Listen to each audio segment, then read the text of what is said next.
अपनी बात शुरू करने से पहले मैं आपको बता दूं कि इस घटना से पहले मैं कभी भूत प्रेत जैसी चीज़ों को नहीं मानती थी। मैं यह नहीं कहूँगी कि मैं भगवान को नहीं मानती थी, लेकिन मैं इन चीज़ों के बारे में सोचती ही नहीं थी। लेकिन फिर एक दिन मेरे साथ कुछ ऐसा हुआ जिसने मेरी सोच हमेशा के लिए बदल दी। करीब 10 साल पहले की बात है। मैं तब 16 साल की थी। हम लोग एक छोटे से शहर में रहा करते थे। वो गांव तो नहीं था, शहर ही था, लेकिन बहुत ही छोटा सा। हमारे इलाके में ऐसा था कि वहाँ सब लोग एक दूसरे को जानते थे। सभी आपस में मिलजुल कर रहते थे। कभी कभी थोड़ी बहुत लड़ाई झगड़े हो जाते थे, लेकिन आम तौर पर सब शांतिपूर्वक रहा करते थे। साथ ही हमारा घर जिस इलाके में था उसके ठीक पीछे एक बड़ा सा जंगल था। असल में वो पूरा इलाका पहले जंगल हुआ करता था, लेकिन फिर लोगों ने वहाँ रहना शुरू कर दिया।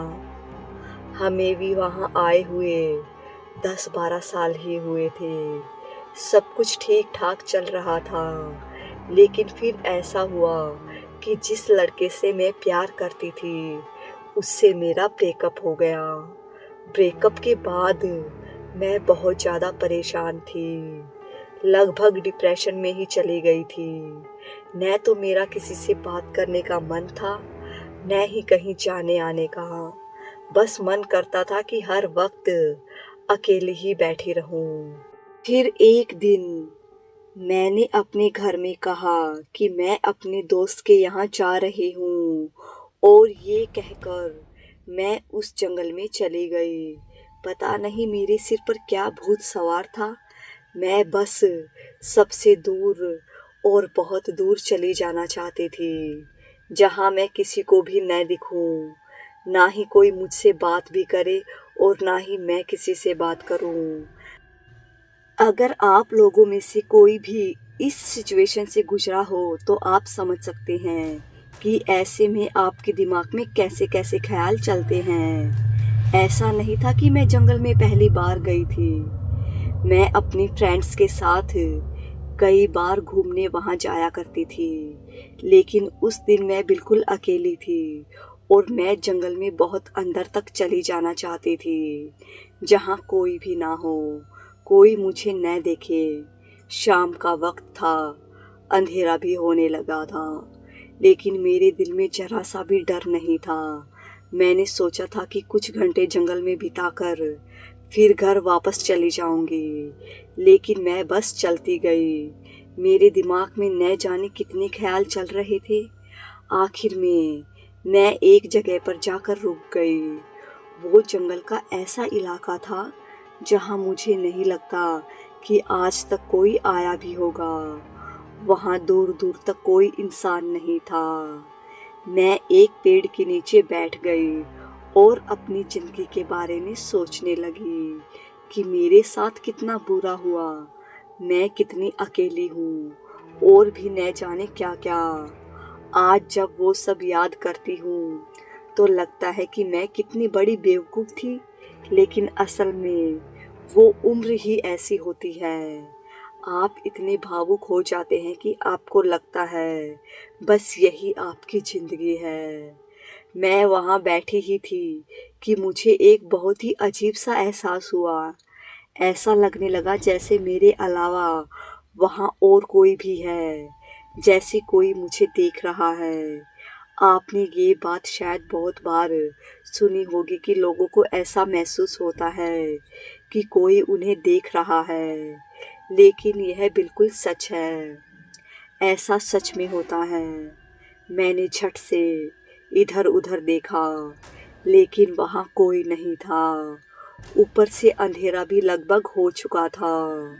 अचानक मेरे शरीर के सारे रोंगटे खड़े हो गए।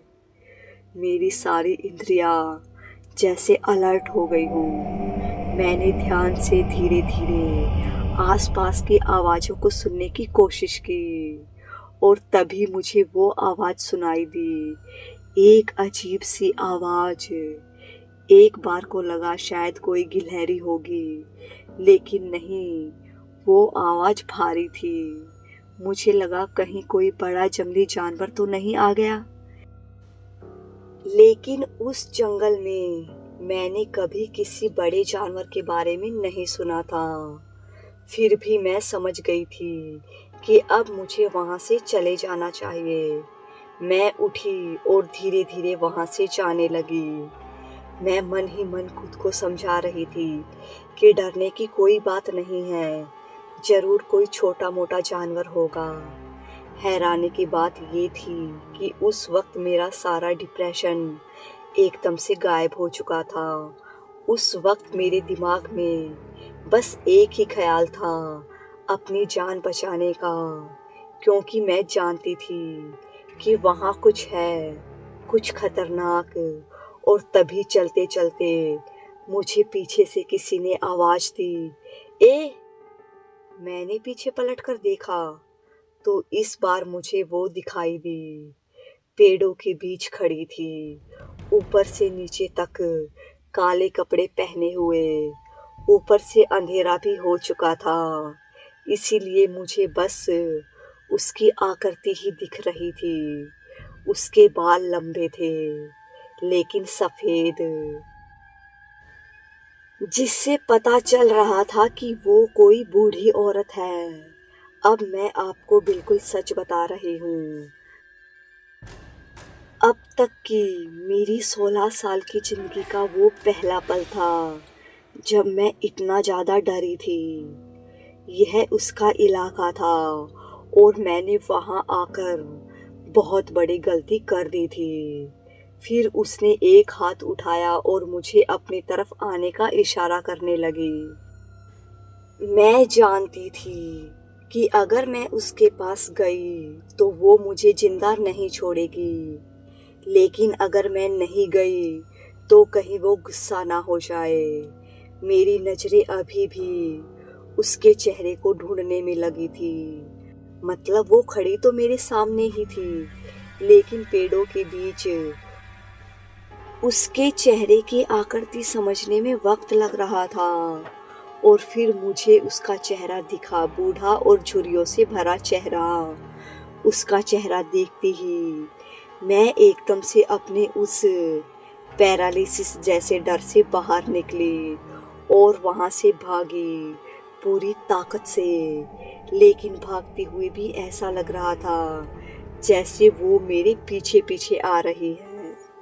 पता नहीं कैसे, क्योंकि उसके भागने की आवाज़ तो नहीं आ रही थी, लेकिन मुझे पता था वो मेरे पीछे है। मैं पागलों की तरह बस भागे जा रही थी और फिर न जाने कितनी देर भागने के बाद मुझे सामने वो पुल दिखाई दिया जिसके आगे हमारा इलाका पड़ता था। वो पुल करीब था, लेकिन फिर भी इतना दूर लग रहा था। मैं भागती रही, मैंने उसे पलटकर नहीं देखा, लेकिन मुझे पता था कि वो अभी भी मेरे पीछे है। लेकिन मैंने जैसे तैसे वो पुल पार कर लिया। लेकिन पुल पार करने के बाद भी मैं रुकी नहीं, बस भागती रही जब तक मैं अपनी गली में नहीं पहुंच गई। हमारी गली में मेरे फ्रेंड का घर सबसे पहले पड़ता था, जबकि हमारा घर काफ़ी आगे था और उस वक्त उसका घर का दरवाज़ा भी खुला था। इसीलिए मैं सीधा उसी के घर में जाकर घुस गई। उसके पापा घर पर ही थे। मैं इस हालत में पहुंची तो वो भी हैरानी से पूछने लगे कि मुझे क्या हुआ है, लेकिन मैं कुछ भी बताने की हालत में नहीं थी। फिर मेरी फ्रेंड और उसके पापा मुझे मेरे घर तक छोड़ने आए। मेरी ऐसी हालत देखकर मेरे घर वाले भी परेशान हो गए। आसपास के लोग भी इकट्ठा हो गए थे। सब पूछ रहे थे कि क्या हुआ है। मैंने सबको पूरी बात बता दी।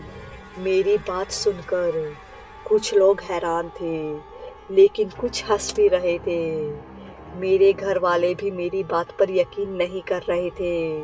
उन्हें लग रहा था कि मुझे कोई धोखा हुआ है। लेकिन हैरानी की बात ये थी कि मेरी फ्रेंड के जो पापा थे, वो बहुत ही ध्यान से मेरी बातें सुन रहे थे। उन्हें मेरी बात पर यकीन था।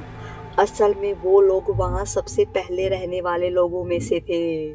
उसके पापा ने बताया कि उन्होंने पहले भी उस बूढ़ी औरत के बारे में सुना है।